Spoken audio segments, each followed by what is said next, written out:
Good morning everyone! Dito ako ngayon sa Royal Pines West, Tagaytay to feature a 413 square meters corner lot and then facing southwest.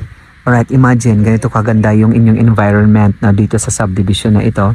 Ang dami-daming pine trees at napakaganda ng bahay dito guys. Imagine, ayan lang yung community mo.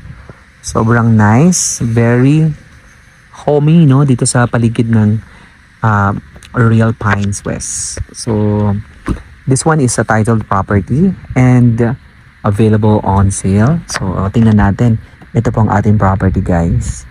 Right, I'm sorry, no, I'm using my cell phone right now. This is mano-mano, no, mano po. Ayan, ang ganda ng lot kasi this is, you know, ang ganda ng, ayan, from here, elevated, no, para kang, pag naglagay ka ng bahay dito, ayan, no, ayan, no, na, ayan, ang ganda. And then you have a neighbor na, you know, parang nasa Canada ka, ayan, no, ayan, right, alright, okay, super nice. Okay, so if you are interested or anyone interested to buy and check out this titled property, no, 413 square meters dito sa Tagaytay, contact us today. Royal Pines West. Malapit lang ito papunta sa Sky Ranch and then napakalapit lang going to the touristic area. Mga restaurants, paglabas mo dito.